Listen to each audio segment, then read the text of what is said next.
इस मूवी की शुरुआत में हम लोग दो लड़कियों को देखते हैं, जो कि एक राजकुमारी है और वही दूसरी का नाम माया है, जो कि एक दासी की बेटी है। इन दोनों की आपस में काफी अच्छी दोस्ती होती है। वहीं दूसरी ओर हम लोग एक औरत को देखते हैं, जिसका नाम रसा देवी है, जो कि लड़कियों को और सुंदर बनाती है और उन्हें प्यार के तरीकों के बारे में बताती है। तारा और माया दोनों उनकी तरफ ब्यूटीफुल बनना चाहती हैं, ताकि वो मर्दों को अपने तरफ अट्रैक्ट कर सके। हम लोग देखते हैं माया अपने मौसी के साथ रहती है, क्योंकि वो एक दासी थी। उसे तारा के पहने हुए कपड़े पहनने के लिए मिलते थे। तारा का एक भाई होता है, जिसका नाम विक्रम है। विक्रम माया को पसंद करता था और वो माया से शादी करना चाहता था, लेकिन माया उसे पसंद नहीं करती थी। इसके बाद ये दोनों अपने डांस क्लास में जाते हैं, जहाँ डांस टीचर इन दोनों को डांस सिखा रही होती है। वहाँ माया अच्छा डांस कर रही थी, लेकिन तारा अच्छे से डांस नहीं कर पा रही थी। इस बात को लेकर तारा को माया से बहुत जलन होती है। धीरे धीरे ये दोनों बड़ी होती हैं। कुछ दिनों के बाद एक राजा इनके महल में आता है। उसके सामने तारा और माया दोनों डांस करती हैं। माया यहाँ तारा से अच्छा डांस करती है, इसलिए राजा उसे कपड़ा गिफ्ट करता है।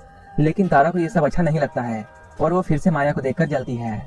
कुछ देर के बाद तारा माया से ये कहती है, अगले महीने उसकी शादी है, तुम इन कपड़ों को मेरी शादी में पहन कर आना। जब राज सिंह नाम का एक राजा तारा से शादी करने के लिए आता है, तब उसकी नजर माया पर पड़ती है और वो तारा के बजाय माया को देखने लगता है। लेकिन तारा इन दोनों को देख लेती है। इसके बाद तारा माया को वहाँ से जाने के लिए कहती है और तारा माया की बेइज्जती करती है। माया अपनी बेइज्जती का बदला लेना चाहती थी, इसलिए वो रात में अच्छे कपड़े पहनकर राज सिंह के पास जाती है। माया इस ड्रेस में बहुत ब्यूटीफुल लग रही थी। राज सिंह जब माया को देखता है, तब वो उसकी तरफ अट्रैक्ट हो जाता है। इसके बाद ये दोनों पास आते हैं और यहीं पर ये दोनों इंटीमेट होते हैं। माया और राज सिंह को इंटीमेट होते हुए विक्रम देख लेता है। इस समय तारा माया के पास आती है। माया उससे कहती है, आज तक मैंने तुम्हारे इस्तेमाल की हुई चीजों को पहना है, लेकिन आज के बाद मेरी एक इस्तेमाल की हुई चीज तुम्हारे पास हमेशा रहेगी। तारा समझ जाती है कि वो राज सिंह की बात कर रही है और वो राज सिंह के साथ इंटीमेट हो चुकी है। तारा यहाँ कुछ भी नहीं बोलती है और वो अपने ससुराल चली जाती है। इसके बाद विक्रम माया की सच्चाई सभी लोगों को बता देता है कि वो राज सिंह के साथ इंटीमेट हुई थी। इसके बाद माया को इस राज्य से बाहर निकाल दिया जाता है। इसके बाद माया राज सिंह के राज्य में पहुंचती है।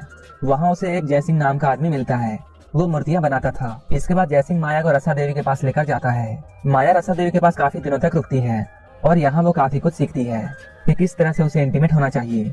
धीरे धीरे जयसिंह भी माया को पसंद करने लगता है, लेकिन वो अपनी मूर्ति को बनाने में लगा रहता है। एक दिन राज सिंह इधर के इलाके में घूमने के लिए आता है, तभी उसकी नजर उस मूर्ति पर पड़ती है। राज सिंह जब इस मूर्ति को देखता है, तो उसे माया की याद आने लगती है। माया को ढूंढने लगता है। जब माया को ये बात पता चलती है, तब वो खुद ही राज सिंह के महल में चली जाती है।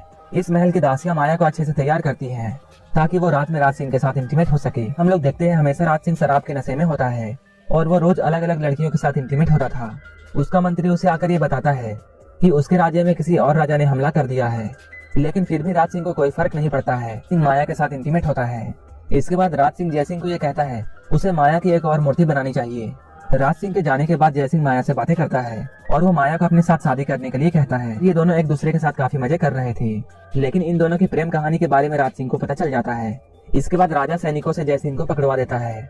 इसके बाद माया राज सिंह से मिलती है और वो कहती है, मैं तुम्हारी हर बात मानने के लिए तैयार हूँ, लेकिन तुम जयसिंह को जान से मत मारो और उसे जाने दो। लेकिन राज सिंह उसकी बातों को नहीं मानता है और वो अगले ही दिन हाथी से कुचलवा कर जयसिंह को मरवा देता है। माया दूर से ये सब देख रही होती है, लेकिन वो कुछ भी नहीं कर पाती है। वहीं दूसरी ओर दुश्मन राजा इस राज्य पर अटैक कर देता है और इस लड़ाई में राज सिंह भी मारा जाता है। इसके बाद हम लोग माया को देखते हैं, जो कि एक विधवा की तरह इस राज्य से बहुत दूर जा रही होती है और यहीं पर यह मूवी खत्म हो जाती है।